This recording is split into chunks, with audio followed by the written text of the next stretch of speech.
Dallas Famous podcast is supported by the Mullen & Mullen Music Project. The Music Project was created by Mullen & Mullen Injury Law Firm to champion the independent music scene in North Texas.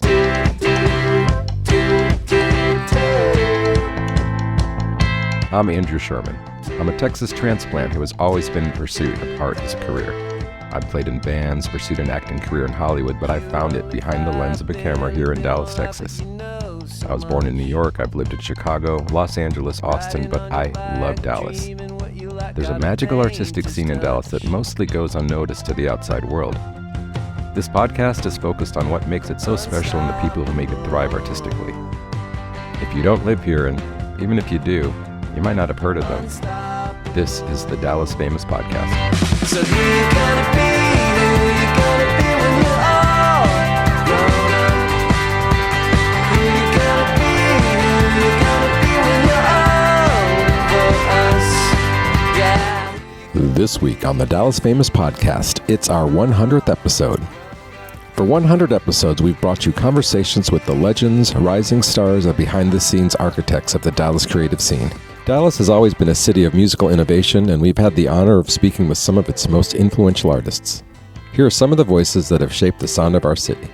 Hey, thanks for tuning in. I can't believe I made it to 100 episodes. I guess if you look at certain platforms, it says 102 because of some glitches, but we'll just pretend that's not there. Anyway, it was really hard to pick the top 10 moments from this last 4 seasons, so I kind of just went with the top episodes. So let's kick it off here with Rhett Miller and Ken Bethea from Old 97s. They're founding members of the iconic alt-country band shaping the Dallas sound since the 90s. In this clip, they talk about their definition of success. Tim DeLaughter of Tripping Daisy and the Polyphonic Spree, frontman of 2 legendary Dallas-based bands that brought psychedelic pop and symphonic rock to the masses. He talks about his first magical musical experience and bringing it full circle. Jaret Reddick, Bowling for Soup pop punk hero, voice actor, and podcaster, talks about how Bowling for Soup was basically on a genre island here in Dallas when they first started.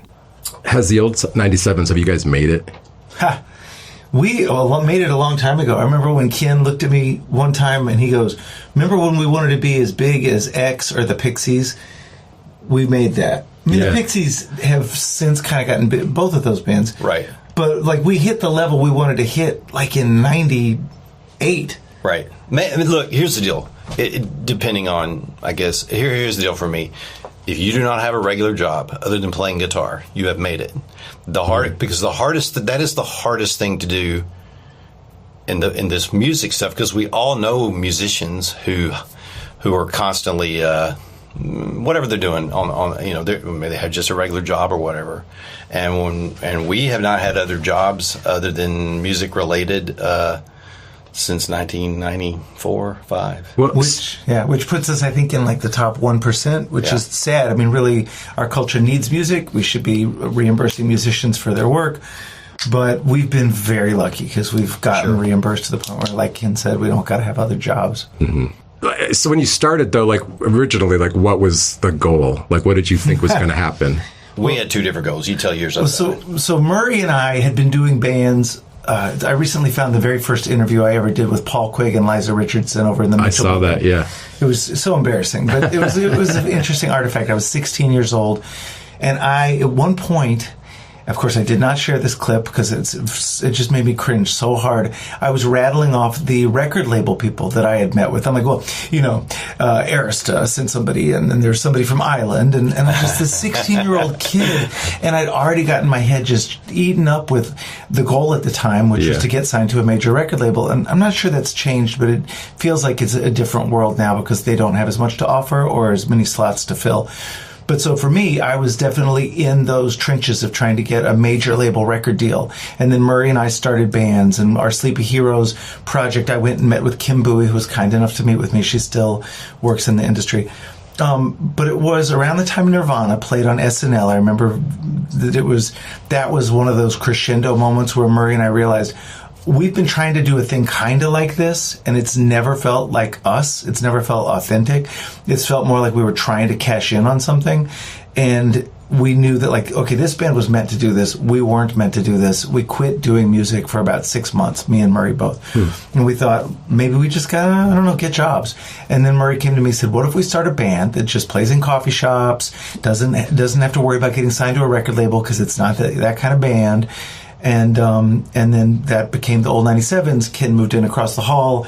It turned into a whole thing. And ironically, of course, that was what did get signed to a major label deal and made a career out of it. So that wasn't your goal, really. But so the goal changed. It went from like get signed to a major record label deal and get on the fast track to whatever the 1990s version of stardom was in rock and roll, to doing the kind of band that we enjoyed doing, and then just kind of making a life out of that, whatever that looked like. And maybe that, taking the pressure off of it, and then taking that sort of calculated commercialism out of it, which is so gross. It always makes things worse. Yeah. Maybe that was what ended up letting us break through and connect with people on a real level, which gave us a career. Huh. No. Okay. And what you said you had a different goal. It's completely the opposite. So I didn't start. So I grew up outside of Tyler, not even in a town, like in just a oil road in a forest, and a place where you didn't really. I mean, moving to Dallas and being in a band that just had paying customers that you didn't know. I don't know. I'm certain I'm the only one. I do know a guy named Brady Mosier that is kind of a jazz guy, and he plays around. But the reality is, that was just so far out and far beyond. So, and I didn't start playing guitar. I was 18. So, by the time I started playing guitar, that's why we have different things. He'd already made that video we're talking about. Rhett already had a record, and by the time he was 16 or so, or met real musicians. Played with other musicians. I mean, I went to see Frank Black one time that you opened. Yeah. I didn't even get there in time to see the opener, which sucks. I wish I had. I just didn't get there in time. But we had won free tickets on KNON. Wow. KNON. But the thing was, so. When this, and I had a regular job when I met Rhett Murray, and then we started kind of playing some guitars together. So once the band started, for me, realistically, just playing, my original 3 goals were, because I was a huge music fan, I would go see bands all the time. When the University of Texas was always down there to see music in Austin. So I thought, I just want to be one of those bands that when you look at the Dallas Observer, people would recognize your band name. Oh, it's Soul Food Cafe. They're playing this Saturday night, which is a band, and I would say, right?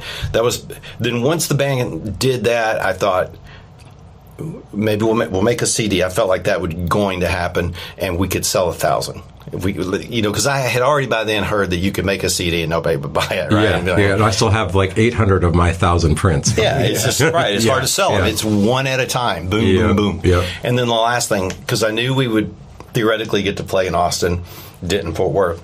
I thought, but if you go to Memphis, that's now a full 6 hours away. And I thought, if we could just have a gig in Memphis to go with the 1,000 CD sales and the name recognition, I'll have made it. That was my thoughts on it. Interesting. Maybe you cursed Memphis for us, because Memphis has been a cursed market. Never had good. We don't have. We've had the worst gigs, worst luck. We've shown up and the club was closed. We showed up and we've had really bad luck. The most recent one was pretty good, but the room was too big. Yeah. It was the size of Gypsy. It'll never be. So right. maybe you're not successful in Ken's mind. You did. You still haven't got number 3. I said just go there and play. That was my idea. I didn't say. You'd have to do well. I didn't say blow it up. Just go there and play. I got you.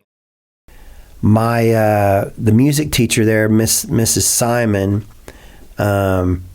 very like pinched face, big horn glasses, round with a tight jet black hair in a bun, and wore like a skirt pantsuit and just. No fun, all business. Right. But one day she walks in there and she comes in with this record album and she sets it on the chalkboard and she said, put your things away, we're just going to listen to this record. And we had never done anything like this before, so that kind of caught me off guard.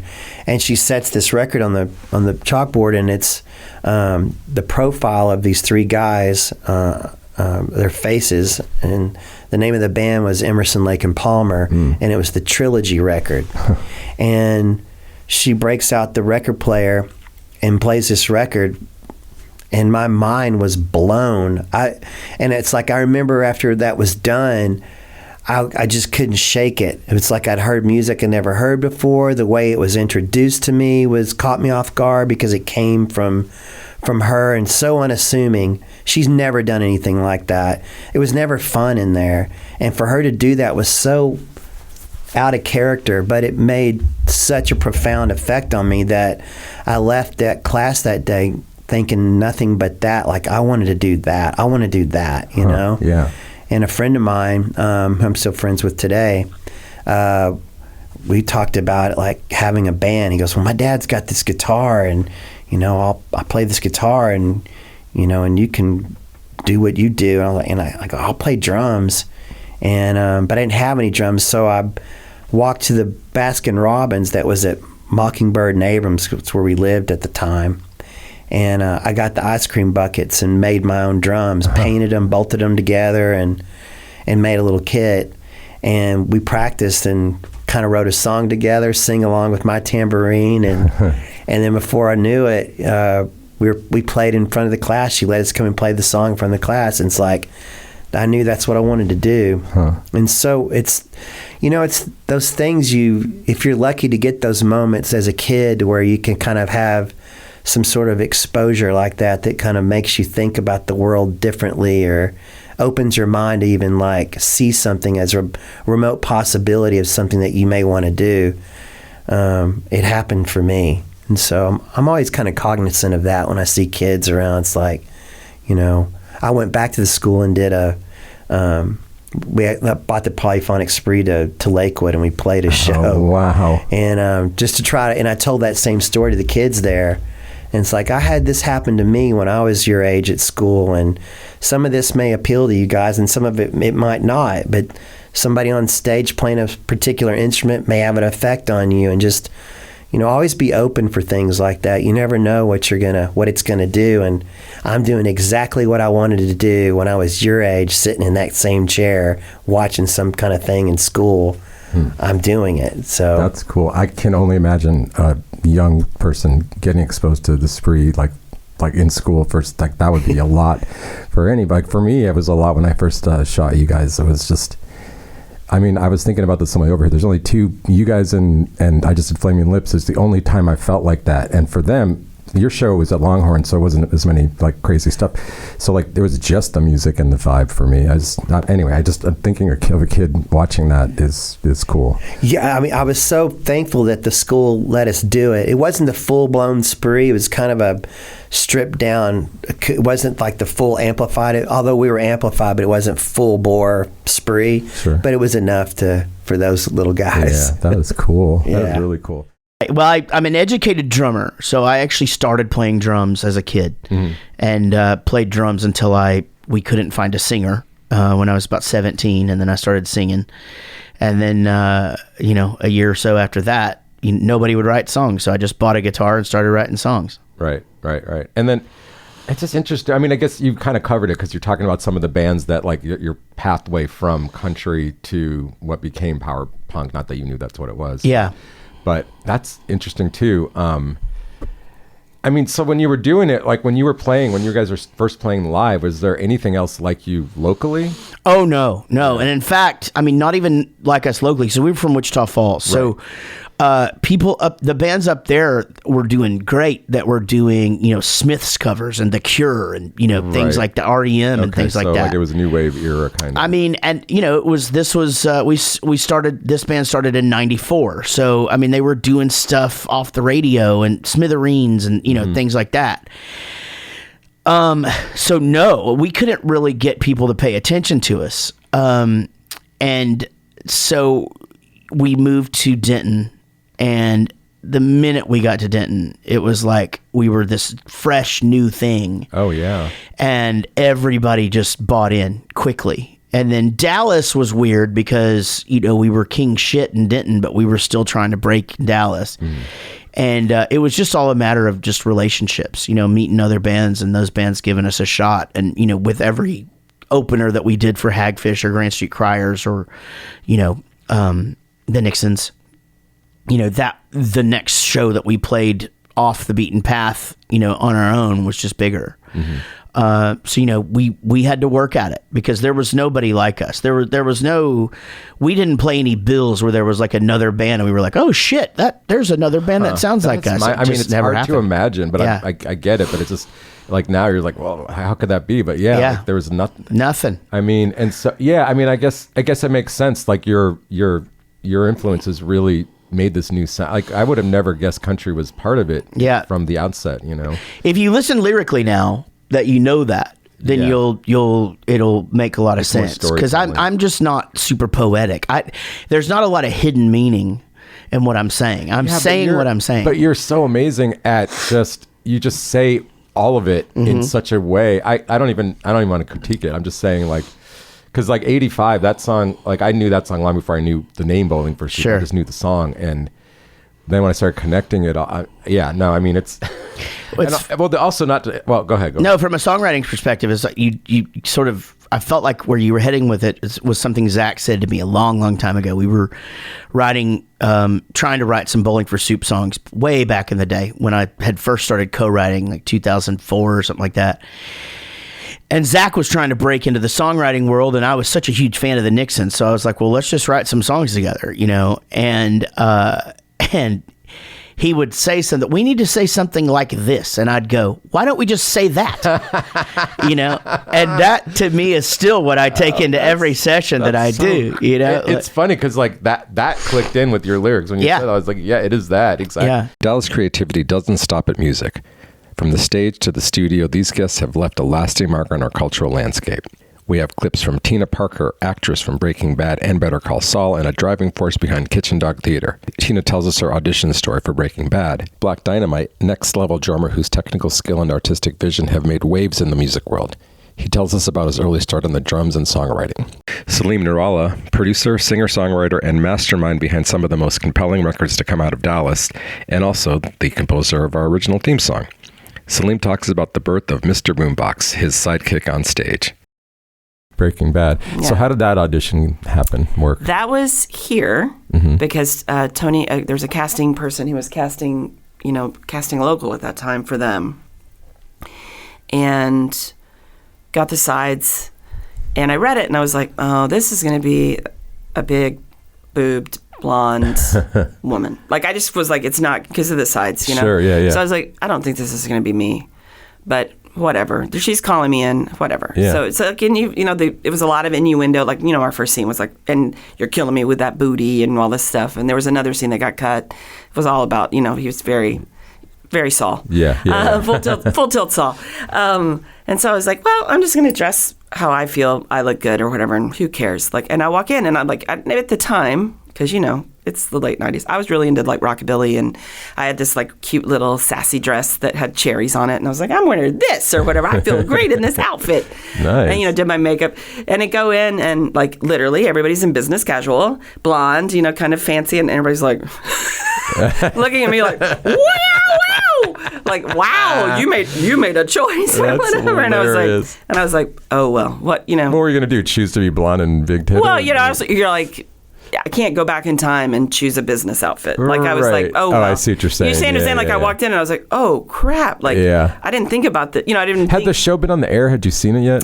I don't know. Okay, so you didn't even know what the look was. Like, this is all just from your I knew brain. nothing about it, really. Okay. And, this is a new character, too. So we didn't, we were introduced at the same time. So nobody has any idea. Okay, yeah. And you don't really know, like, because a lot of times with those shows, sides will be jacked with, so you're not like, I don't even know where I am in this time, or what is this, cut together different scenes to make it and you're like, long I enough. think it's for this, but I don't know. Whatever. Sure. Just to keep stuff secret. But yeah, so I went in and I had a lot of fun, and Tony's like, that was hilarious, and I felt great. Left, it's like, that's all you can do, right? Sure. Like, I feel like that's the best auditions I have is like, do the best you can, you feel good about it, then leave it, because otherwise you're going to get into like, why didn't they choose me? Or you're thinking about like, what do they want? Sure. Then you're like, it doesn't work because it's not, what do I have? Yeah, it's a hard thing to do. Yeah, for actors. I can say it 5,000 times, but like, and I always have to keep saying it. Yeah. Because especially now that we've been on strike, well, we just finally came off strike, but while we were, it's easy to get in that mindset of like, if you're not booking for a little bit, like, okay, what is it that they want? And it's like, then you forget, like, everybody's doing that. They're looking for the thing that's unique, and bring yourself, and if they want that, that's great. And if they don't, they just want a different flavor, and you can't overthink why they didn't choose you. Right. So anyway, I auditioned, didn't hear anything, so I figured I didn't get it. I was sitting in this audition for like a bite and smile, like some chips or something that I will never book, because as soon as I talk, my voice is kind of low, and they're like, you're not a mom. And I was like, no, I'm not, or whatever, you know. So I never booked those. So I was sitting there, and my agent called me, and she was like, or probably paged me at that time, but was like, hey, can you be on a plane in 3 hours? And I was like, what? And luckily I wasn't in a play, because that would have been a lot harder. Sure. But I was like, yes. And she's like, they want you to come. You booked it. You're going to go to this thing. And I was like, oh my God. Wow. So I literally was like, ran home. I got chills just now. It's totally nuts. Threw the stuff into a bag. Like, I was like, do I bring the clothes I wore to the audition? Like, I don't know what I do. Like, right. Robert, can you watch my cat or whatever? And like, get on the plane, get there, and get to the little hotel. And I'm like reading the cast list. And I was like, holy shit. Yeah. You know, it's Bob Odenkirk or whatever. Yeah. And I was like, Mr. Show, like freaking out, you know. Right. So freaked out. But yeah, that's what it was. And then, like, what's interesting is in season 4, my big thing in Breaking Bad, when, you know, I have a great scene with Walt. There was this podcast about Breaking Bad where they're interviewing Vince, and they're like, oh, how did you, you know, because they talk about me, because it's like, Sure. how did you find her or whatever? And he's like, it's funny. And my friend was like, you have to listen to this. And I was like, what are you talking about? But he was saying it's funny because they kept showing him women he didn't want. Like, he's like, no, I want something different. I don't want, you know, the blonde with big boobs, like what everybody thought it was going to be, right? Yeah. And the casting director, the Kira, who's kind of the New Mexico casting person, was like, well, there's this girl and I really like her. I don't think she's right for this, but here's her tape. And he's like, this is what I want. And that's why then I was on the plane. Yeah. Like, isn't that crazy? So Mike Mitchell, my dad, he's like an OG. You know, he's from East Texas, from Marshall. Came out here when he married my mother, Ann, who was the greatest woman in the world. He you know, he made his mark like in Fort Worth, Dallas, because he had a gospel group. Okay. And so like throughout the 90s, you know, my dad was playing with like Kirk Franklin and the DFW Mass Choir, and he was playing with Bobby Sparks back in the day, like, you know, early on. My mom would sing with those choirs. And then he started my father started his gospel group called Just Praise. I think they had another name before, but it was corny, so my daddy went with Just Praise. And as they developed, you know, doing their thing, he was the drummer. He was also like the writer and arranger, but he was the drummer for this gospel group. And he had a choir director in place. He arranged it, you know. And then when I was born, you know, I guess I took some attention away from that because he didn't realize that I was serious about playing drums. And then once that started, like, I would kind of play around town. He would let me play at the church, at my grandfather's church, Troy Pope, St. Matthew. He would let me play there. My mom would let me play there. And finally, my grandmother, who just had her birthday, she turned 88. Janelle Pope. Happy birthday. Love you. Yeah, she got me my first drum set. Cool. And it got broken. I broke it in like 2 weeks or 3 weeks. Just playing yeah, because I just wouldn't let up. Like, was just like if I was going to play that much, they should have been real Remo heads versus like, you know, like some first stack, whatever. Because I was just on it all the time. So it ended up getting broken. And my mom, my parents got me like a real drum set, but like, you know, for a child size. It's real material, but it's just for a child. Small. And that was the thing that like just sent me through the moon, just watching Sesame Street with my eyes, but like having Earth, Wind & Fire in my headphones while I'm playing and watching that. And I'm like, you know, 3 years old in my living room. I thought that was a way to grow up. I thought that was how people grow up. Normal, yeah. Yeah. Wow. Because that was just it. That's all I saw. That's cool too. And like now I'm getting, because I saw somewhere else that I was going to ask you about. Someone asked, or it was in an article thing where they asked your favorite venue and you said church. So like it makes more sense to me. Yeah. That's where you came from. Yeah. That's like still true though, huh? Yeah. I mean. And so, okay, so like I'm going through these notes and drum endorsements like at 11. But you started writing pretty early too, right? Yeah. I think I wrote the first song. I think I was 7, because that recording that you sent, I recorded first when I was 7. It's my dad's. He did a live album somewhere in Fort Worth, and he recorded one of the songs that I wrote. When I think I was like in first or second grade or something. It's called "You're the One," and it's because it's a gospel album. It equates to like, you're the one that gave me joy. You're the one that gave me peace. And so it's a beautiful gospel song. Since we're talking about Jesus. I was talking about my first grade girlfriend, Joy. I was talking about Joy. I wonder where Joy is, right? Joy, if you hear this, it's your boy. I'll let your boy run it back. That's funny. That's really good. She was my first second grade girlfriend. It's like running back. Yes.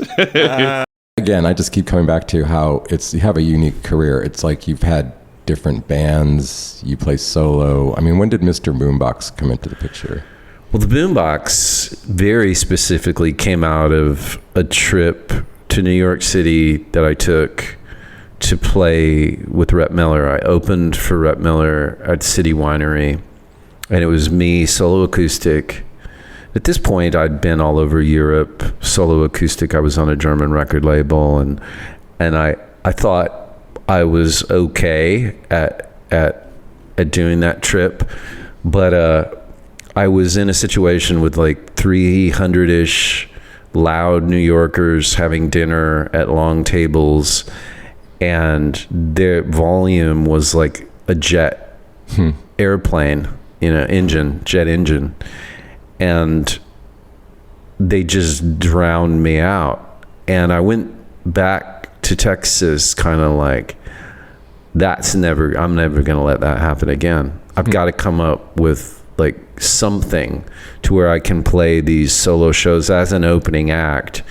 And because my ultimate goal isn't to like win the audience over. It's like, I just want to have fun and enjoy and be in the moment and be present and enjoy the music. And I can't do that if I can't even hear over, like there's just all this chatter and all that.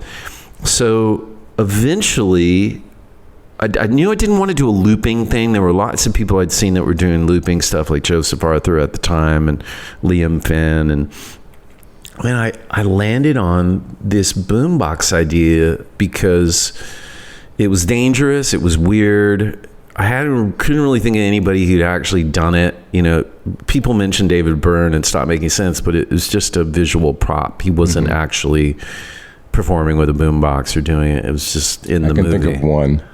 Timbuk3? Yeah, they actually did. Yeah. Then you're correct. But they're pleasantly Texas and obscure. Mm-hmm. So the timing was perfect too, because I'd made a record called Skeleton Closet, and I did a couple shows with my band, and it just didn't feel right. The record was jagged and weird, and it didn't translate with the band, but it really translated with the boombox. And because then I got all the weird textures and drum. I used a lot of octagon drum loops and things, and there's something about canned beats that really works with the boombox. So the next time I went out with Rhett and had a City Winery situation, I had this new boombox shtick, and it was pretty incredible because it stopped a lot of people sort of dead in their tracks. Mm-hmm. But it also allowed me to have fun and not sweat anybody who was talking. Because I think it's important too. We're ultimately in the job of entertainment, even if we are songwriters or think we're whatever. It's like when you put yourself on a stage, you're there to entertain somehow. Mm-hmm. And I think the boombox ended up accidentally becoming a way for me to have fun and be not only entertain myself, but entertain other people. Well, and it kind of fits the retro feel of your music anyway. Yeah, and it's perfect. It's fun. Beyond the artists on stage, the Dallas music scene is shaped by those working tirelessly behind the scenes. These are the people that make things happen. We're going to hear from Jeff Liles, a key figure shaping the scene here in Dallas, booking at legendary venues like the Theater Gallery, Trees, and now the Kessler. Jeff talks about how he ended up becoming a band booker. Jessica Waffles, a.k.a. Waffles, KXT radio host and documenter of the Dallas music scene, she talks about her transition into becoming a concert photographer. And Tami Thomsen, manager of the Toadies and longtime influence in the Dallas music industry. Tami talks about some of the hats she wears and the challenges of the industry. And lastly, Chris Penn, manager of the Polyphonic Spree and owner of Good Records, a true music lifer. We hear about his love for new musical talent and giving them a space for that. We're sending out our best wishes to him and his family. There's a clear drop off between being in a garage band and being in a band that actually does shows. Yeah. And back then, there weren't a whole lot of bass players in Dallas. I knew how to play guitar, and I had drawn the conclusion that the 4 strings on the bass were the same as the top 4 strings on a guitar. Right. So I figured, I saw first of all, I saw a thing in the back of Buddy magazine that said this band was looking for a bass player. And they were called Group 6. They were a punk rock band in Dallas, one of the early punk rock bands called The Do, but they had just changed their name to the Group 6. And I was standing in Bill's Records out in North Dallas one day saying, wow, this band needs a bass player. I should borrow a bass and try out. And Bill said, if you want to try out, I'll buy you a bass. Whoa. And he bought me a Maple Fender Precision bass. So I tried out for the band. And because there weren't many bass players in town, I got the gig. All the guys in the band were about 15 years older than I was. I was still pretty much a teenager. And they also had jobs and families and all that stuff, so they couldn't really go out there and hustle us gigs. And so I told them, I'll get us a gig somewhere, Right. And got us a gig at this place called Nairobi Room, which was an old hot sheet motel on Harry Hines Boulevard that had this lounge, and they would let bands play in there. Right. And so we did that gig, and it was great. And so I went down to Deep Ellum, and this was before people were really recognizing Deep Ellum as a neighborhood. It was an empty warehouse district that had art galleries here and there. And this one art gallery down there was having bands play at their art openings. And there was a guy named Russell Hobbs. He was doing theater gallery. And I walked in there one day and said, hey, I'm in a band, man. Can we play at one of your art openings or whatever? And he didn't even listen to our demo tape. He was like, sure, no problem. So he gave me a gig for 2 weeks later. And I went back to tell the guys in the band, hey, I got us a gig at this art gallery. It's going to be great. And I goes, well, we got some bad news. We're going to break up the band. Oh. So I had to go back to Russell, and tell him, man, my band broke up, and he was like, well, why don't you stay here and help me book some bands? And I said, sure, I'll do that. I'll be happy to do that. Oh, yeah. I'd never done that kind of thing before, obviously. But that was before the internet, too. If you were going to book bands, you had to go to a band show and get their phone number and meet them and go through the whole process of building a personal relationship with them and all that. It was very time consuming and very, it was kind of a beating, but it was something I fell right into. Right. I mean, were you kind of, was there some party that's like, well, I'd like to be playing instead, or did you just this just took you over?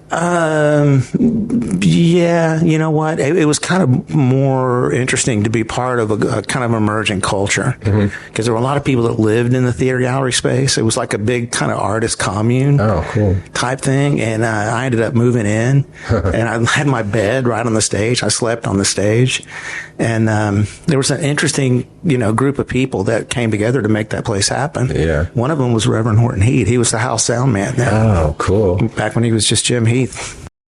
Okay, so you're playing a little guitar. You doing open mics? You're doing anything live? I was doing open mics, in 2016.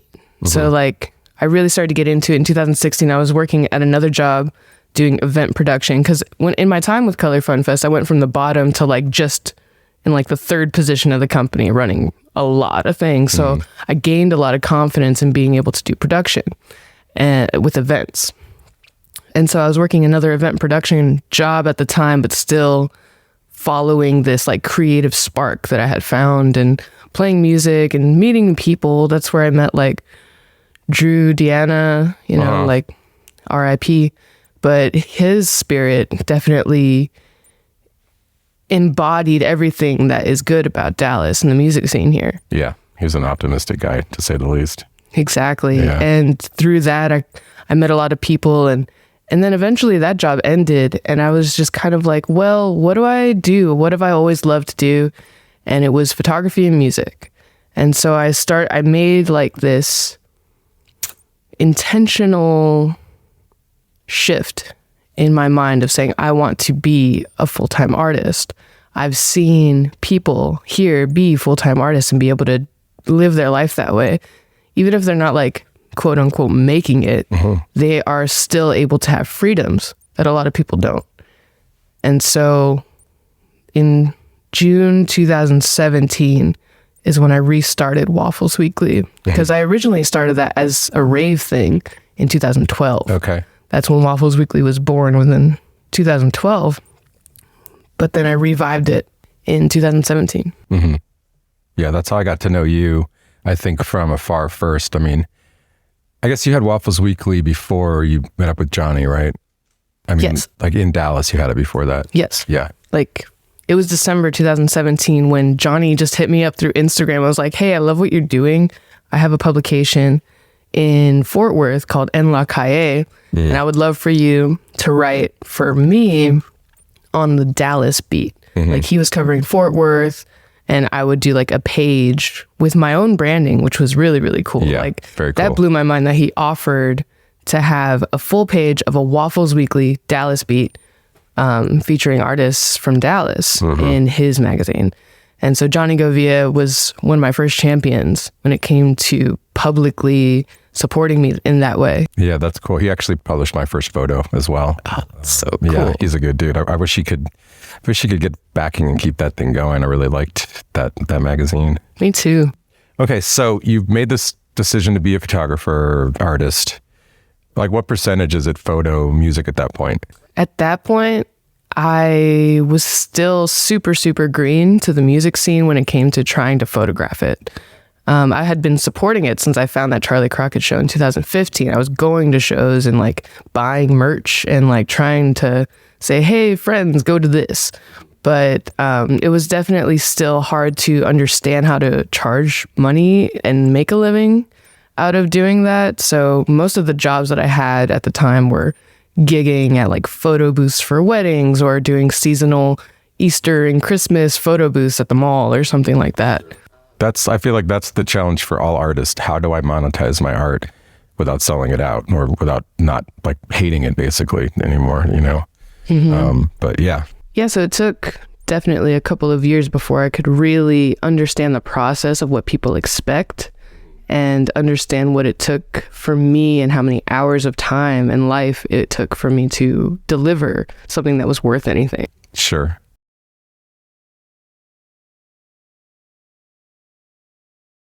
I manage the Toadies and I manage Sarah Jaffe currently. And this year, with the sort of changing business model of Kirtland Records, I have more freelance time available. So my friends over at State Fair asked me to come over there and do some consulting with them. Gotcha. So I'm over in their offices at least once a week, and most weeks that's more than once a week. Right. But yeah, it's been a blast working with them. They have a great roster, and the people there are all great. And it's Yeah, State Fair is a good company. Yeah. I talked with the owner. Tell me his name again. Scott Davis. Scott Davis. And it was cool because he just, like, that label does a lot more for the artist than most labels do this at this point. And it was just cool, like, hearing about how that all went down. So who was your first band that you managed, though? Well, that, it's hard to exactly say, like, technically or in practice, because when you're at a sort of local-ish label or regional-ish label, bands that were at Last Beat, bands that are on Kirtland, bands that are on State Fair Records, a lot of them don't have a manager. So am I technically their manager? Oh. No. But am I doing a lot of management stuff? Yes, because if you want things to get done and you want a record to get released properly and you want the band to have a shot, you just got to roll up your sleeves and do those kind of things. So it feels like I've been doing it for a long time. A while, right? Yeah, and that's where the cat herding comes in. That's absolutely where some of the cat herding comes in. Oh man, yeah, it's funny because I was a musician attempting to be one and then an actor, and now that I'm on the other side, and I'm in certain rooms and I hear the conversations about how the artists, like, what, and I get it. They're performing, they're doing this thing, and you're like all want to see that, but man, that can be hard to deal with sometimes. Well, it's a hard situation. You have somebody who's creative, and you want to support that, but you also have to have a mind for business and details, because if you're doing a tour, you want that tour to be cost effective, so you have to do a budget. And that's a creativity sucker to do a budget, right? Like, nobody wants to do that. I don't want to do it, but I want to do more than one tour. I want to do the next tour, and I want to do the third tour after that, and I want each one to be bigger and better. So somebody has to pay attention to the numbers and let the band be the band and do their job, and then somebody needs to be there to do the details because it's expensive. Yeah. And people put their hearts and souls and, all of their time into it. And the creative part is absolutely the most important part. But if you're not paying attention to your business, you're not going to have the chance to continue to be creative. And sometimes that's a really fine line. And sometimes artists or even coworkers don't want to deal with that part, right? It's fun to say, hey, yeah, we got this tour. But then when you start doing the nuts and bolts, it's different. And it's fun to say, hey, let's do a double vinyl with an insert and a pop-up and a whatever, right? Like scratch and sniff. Absolutely. Yeah. Like I've never done a scratch and sniff. I want to do that. But then you start looking at the numbers of it and you're like, if we do this, we might go bankrupt doing it. So somebody has to be on the other side kind of trying to marry the creativity and the business part of it and making both sides make sense. I would say, not to interrupt, I would say that there's definitely some creativity in what you're doing too, because again, Alchemist, I mean, like there's Alchemy, a lot of stuff that you like, there's no reason that you get pulled off and then there it is, 100%. Like there is no reason for a lot of my life to have made sense. I'm older now, but it's kind of like every time I've been in a record store, there's always this group of younger kids, and that's what I just love. And it's like some of those kids, they don't have a place to play. Like some of the clubs they can't get in or they won't be booked. So I'm like, I let them host their own night, and they curate 2 or 3 bands, and you get the parents and their friends, and it's almost like a skating rink when the kids would get dropped off, or a teen center. It's like, come to Good Records, and I don't discriminate, but they're really talented. I'm not saying that, I mean, we don't let everybody play there, but it's like, I love it, like to embrace those kids. And there was one of those kids in Flamingo Tree, or one of their friends' bands. They were like, they were asking about something, and I was like, yeah, they played Good Records, and they go, oh my God, they did, and I didn't know that, and I'm like, yeah, and it was kind of neat. Yeah, it was cool. That was the whole night. I think maybe Booker T bands. It was kind of a Booker T. Who's who. And it was exciting because, like, for me, I do shoot newer stuff, but not like that's the newest stuff I think I've shot. And it was, like you said, it was just, you could feel the excitement of those kids, like getting to do their thing in front of people. Yeah, it's just, there's nothing like that. And I mean, my one and only time of doing a show, it's like I can relate. It's like if that's an avenue for them, I love it. Of course you guys can play, Let's just figure out when. And do you guys also manage bands? Is that right? Well, I mean, yeah, just Tim DeLaughter's projects. And we've done the label, Good Records Recordings. We've, done 2 or 3 spurts of that. We did it as a singles label. And we've released, a band called Pilot Drift, who's amazing. We didn't manage them, but we were the label for them. And we got them a booking agent, Marty Diamond, who was the Polyphonic Spree's booking agent. He booked them, and he got them opening up for Supergrass for a tour, which was pretty awesome because they're out of Texarkana, but they were so ahead of their time. And I just was recently talking to somebody about them at one of my distributors that I order from, and they're like, man, I've been meaning to tell you that band you guys put out, Pilot Drift. He goes, I go back to Watersphere so often, and it's just an amazing record. And it's tough being a label on the label side of things.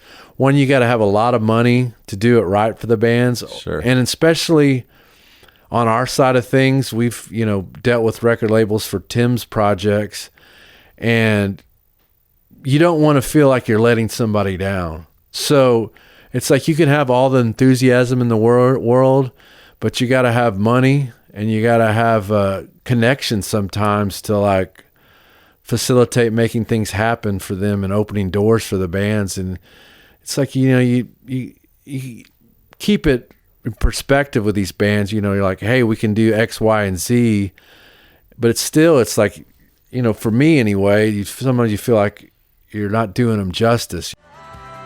100 episodes in, and we're going to keep going. A huge thank you to every guest, every listener, and everyone who has supported Dallas Famous Podcast. We wouldn't be here without you.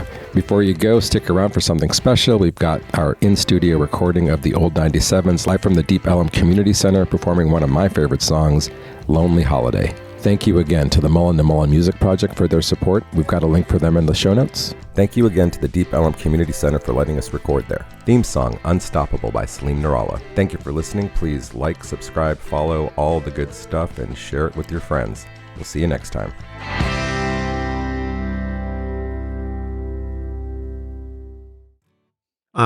This is Lonely Holiday. 1, 2, 1, 2, 3, 4.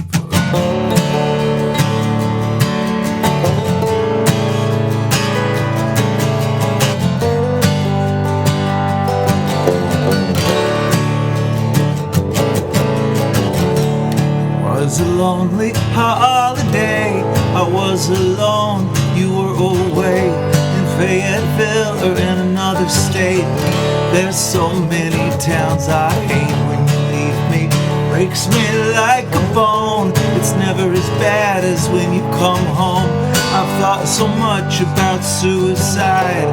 Parts of me have already died. Lonely, baby, I'm not lonely.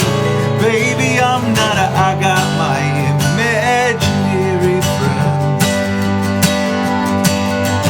Happy, baby, I'm so happy.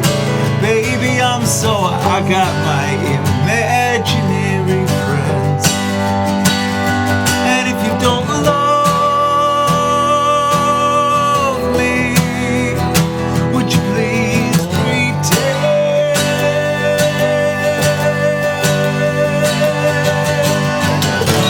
It was a lonely holiday. I was alone, I was afraid. The bedroom walls were closing in. It must be closing time again. When you leave me, breaks me like the note that you said got stuck in your throat. I thought so much about suicide. Parts of me have already died.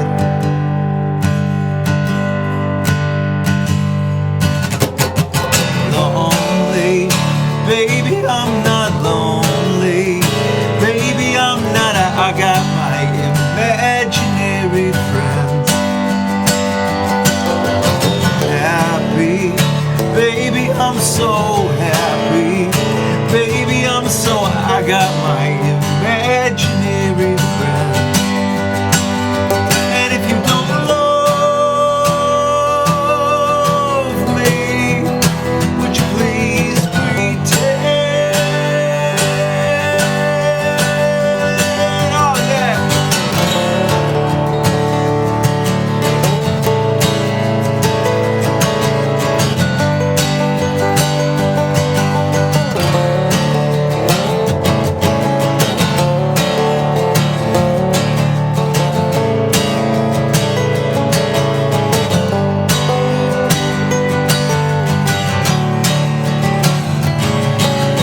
Lonely, baby, I'm not lonely. Baby, I'm not. I got my